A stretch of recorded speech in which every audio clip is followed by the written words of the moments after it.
If he doesn't get his way, he snaps. And who are we talking about? His name is Malcolm. He goes by Mal.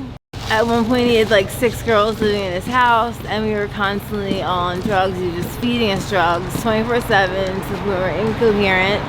He raped us for the 2 weeks that I was there with him. He was very sweet at first, and then after a while, I started to see like the red flags, and I'm like, I have to get out of here before this guy kills me. How long ago was this? Maybe like 6 months ago. You said there was other people with you? Yeah. Yeah. Okay. How many other girls? Anywhere from 3 to 6 at a time. Any of this stuff go on with the other girls also? Do you know any of their names or anything like that? A couple of the girls were Gigi and Jessica and Bray. You said he had sort of like a sweet vibe about him at first? Yeah. So why were you scared to get on camera and to tell your story? Because I didn't want him to see this and come and attack me. Has he ever been physical with you before? Yes. He grabbed me by my throat. What happened? We got in an argument because I wanted to leave and he's like, you're not going anywhere, bitch. And he grabbed me by my throat.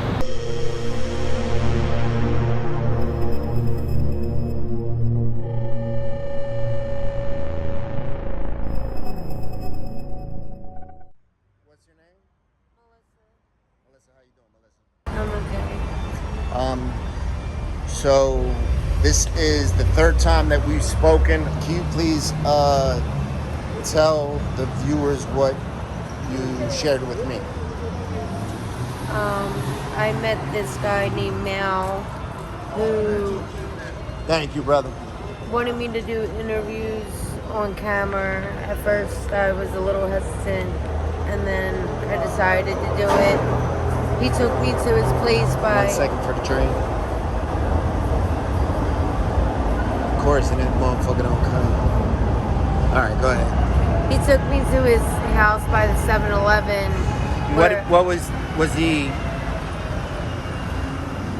Did he have an apartment or a room or He had house? a room where there were other girls in there, and like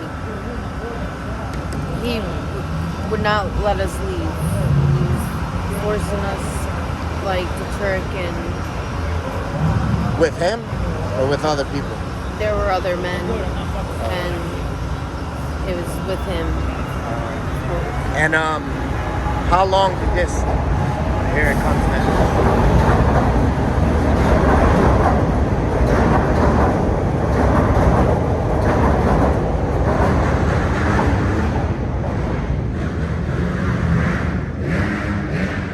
So how long were you there at his place? About a week and a half. Okay. How did you just leave, or was it an issue with you trying to get away or get out or leave or anything like that? I was trying to leave the whole time. You say you were trying to leave the whole time? Yeah, and I eventually was able to get out when he wasn't there. Was he physically abusive with you at all? Yeah. Explain that to me a little bit, please. What happened? Well, at first he would sweet talk me, everything seemed okay, but then when I told him I didn't want to sell myself, and when I told him I wanted to leave his apartment, he put his hands on me for the first time, and then it just was days of abuse as I was in his room, not able to get out. Have you seen him since then? No. Are you worried about him seeing this or anything like that? Yes. Well, I thank you for, speaking with me and deciding to come on camera. I think it's definitely important what you're doing and letting people know what's going on out there. Because, like I told you, there's been more people than just you that have told me this. You have any questions for me or anything? No. Well, I thank you, and I think it's a good thing you're sharing your story. What's going on, y'all? Hopefully everybody having a good day. I just wanted to make a quick video seeing some of the comments that was left on the previous video.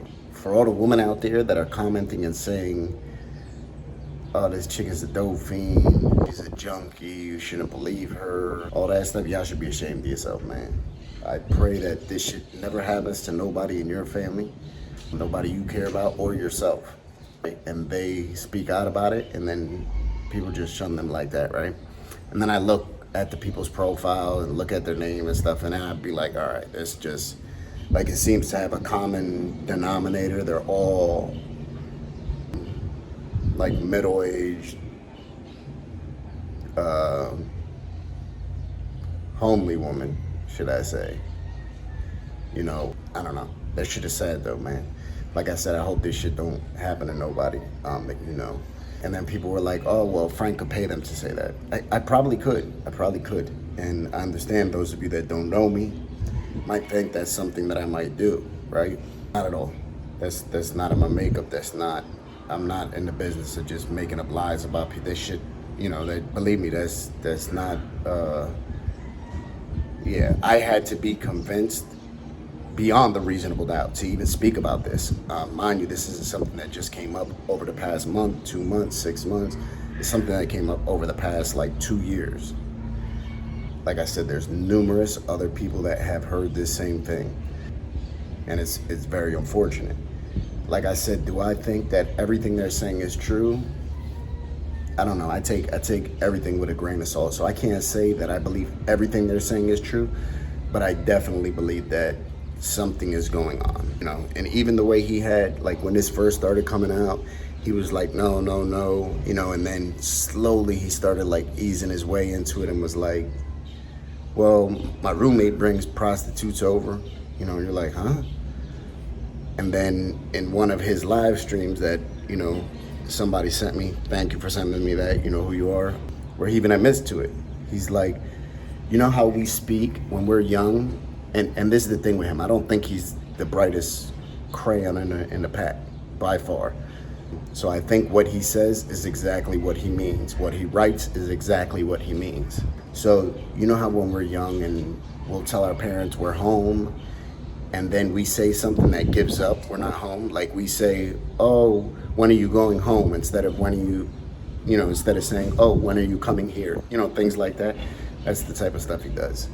Where he says, oh, why are you complaining? I heard you do the same thing. Same thing as what?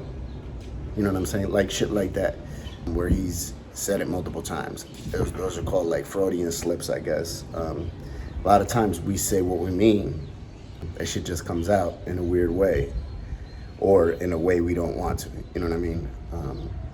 So, like I said, I'm gonna put these videos out, and after I'm done with these interviews,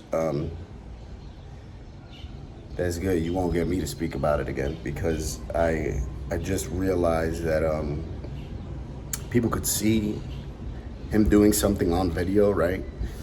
And they would still be like, no, that's not him. That's the actor. That's somebody with a mask on. That's Frank. Frank is behind this. Yeah.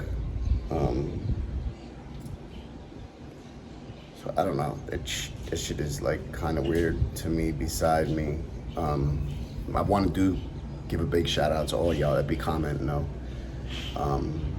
Like you'd be like talking the most shit about me, but you're in every single video. So I thank you guys. Y'all help to send me and my beautiful family on a vacation like this. This beautiful out here. Let me show you what you guys helped pay for. Honestly, so I thank you guys. Let me take you to this side first, right? So thank you guys. Like Ranye is one of them. She helped pay for this. Thank you, Ranye. There's a Tina, like a chubby Tina. She helped pay for this. I forget who else, to be honest, but I thank you guys, man, because y'all helped to send me and my family out here by being in every comment. So I thank you guys. Keep it up. Don't stop. I appreciate you guys more than I appreciate my real supporters, to be honest with you, because my real supporters, they're gonna like the video, they're gonna watch the video, they might comment, but they're not gonna be in every single comment, every single video. So I thank you guys. Y'all the real champions. Have a great day, y'all.